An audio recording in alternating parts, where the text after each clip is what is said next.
हुमायूं कबीर जिहाद डिक्लेयर किए हैं और वो बोल रहे कि बाबरी मस्जिद बनाएंगे। ममता बनर्जी आज हुमायूं कबीर जो बोल रहे हैं वो आप बोल रहे हैं। आप बंगाल के लोगों को इतना बुर्बक मत समझिए। तारीख को सुन रहे कि टीएमसी के एमएलए हुमायूं कबीर जिहाद डिक्लेयर किए हैं और वो बोल रहे कि बाबरी मस्जिद बनाएंगे। ममता बनर्जी आज हुमायूं कबीर जो बोल रहे हैं वो आप बोल रहे हैं। आप बंगाल के लोगों को इतना बुर्बक मत समझिए। आप हिंदू के वोट पाने के लिए जगन्नाथ कल्चरल सेंटर अभी रिसेंटली आप अनाउंस किए हैं, राजारहाट में आप दुर्गांगन बनाएंगे, लेकिन आपके मुसलमान जो विधायक उनको देकर आप बोल रहे हैं कि मुसलमान के लिए आप बाबरी मस्जिद बनाएंगे। आप वोट को बैलेंस करने का कोशिश मत कीजिए। जगन्नाथ कल्चरल सेंटर बनाना या बाबरी मस्जिद बनाना या दुर्गांगन बनाना आपका सरकार का काम नहीं है। कोई भी उपासनालय बनाना सरकार का काम नहीं है। ममता बनर्जी, आपका काम है नौकरी देना, आपका काम है परिशुद्ध पानी देना, आपका काम है मकान बना देना, घर बना देना, मकान नहीं घर, छोटा सा घर, राशन दिलवाना, रास्ता बनाना, शिक्षा का जो व्यवस्था है उसको ठीक कराना, चोरी करना नहीं। स्वास्थ्य साथी कार्ड में किसी का कोई सुविधा नहीं मिल रहा है, कैंसर हो रहे, बाहर जाके कोई हॉस्पिटल में चिकित्सा करने जाएगा गरीब, उसका व्यवस्था नहीं हो रहा है क्योंकि यहाँ पर आयुष्मान भारत नहीं है। आप विभाजन का राजनीति मत करिए। आपका 15 साल का जो व्यर्थता उसको छुपाने के लिए आप हिंदू मुसलमान का राजनीति मत करिए।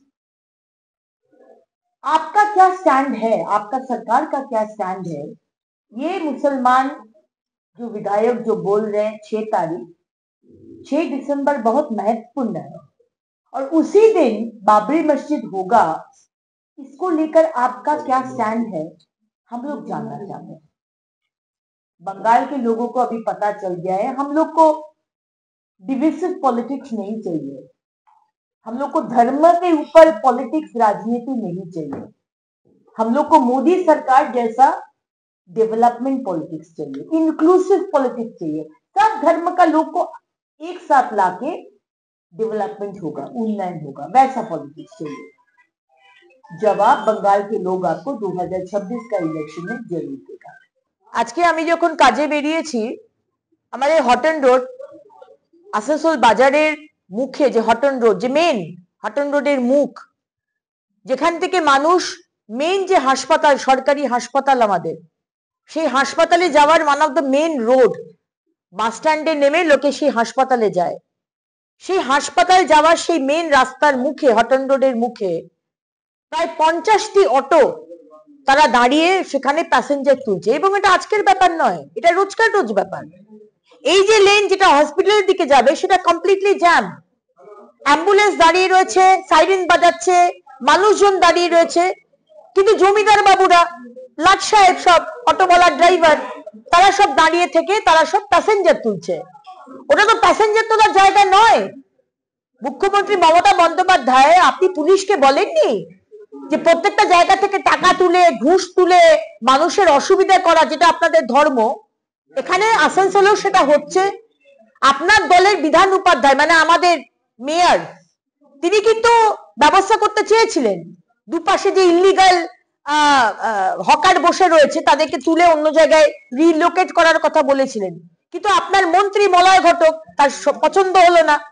আপনাদের দলের মধ্যেই তো গোষ্ঠী কোন্দল, মানুষের সুবিধা করবেন কি করে? একজন কেউ কিছু করতে চাইলে অন্যজন করতে দেয় না। আমার সে বিষয়ে যাওয়ার দরকার নেই। আমার বক্তব্য হচ্ছে হাটন রোডের মোড়ে অটোওয়ালারা মুখে, হাটন রোডের মুখে দাঁড়িয়ে প্যাসেঞ্জার তুলে অসুবিধা করবে না। সেখানে জ্যাম হচ্ছে, সেখানে অ্যাম্বুলেন্স দাঁড়িয়ে থাকছে, আর আপনার পুলিশ দাঁড়িয়ে দাঁড়িয়ে দেখছে। কি ল অ্যান্ড অর্ডার মেনটেন করছেন আপনারা? এদিক থেকে বালি তুলছে, ওদিক থেকে কয়লা তুলছে, ওদিক থেকে দামোদরকে নদীকে শেষ করে দিচ্ছে, আর এদিক থেকে অটোওয়ালাদের দাঁড় করিয়ে দাঁড়িয়ে ঘুষ নিয়ে মানুষের অসুবিধা করে সেখানে দাঁড়িয়ে প্যাসেঞ্জার তুলছে। এগুলো আমরা করতে দেব না।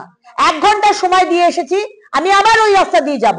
যদি আমি দেখি যে ওইখানে অটোওয়ালাদের দাঁড় করিয়ে আবার প্যাসেঞ্জার তুলছে আর মানুষ টেনে অসুবিধা হচ্ছে, আপনি লিখে রাখুন, আমি কিন্তু রাস্তার অবরোধে নামবো। মানুষের জন্য, মানুষের অসুবিধা হোক, এটা আমি হতে দেব না।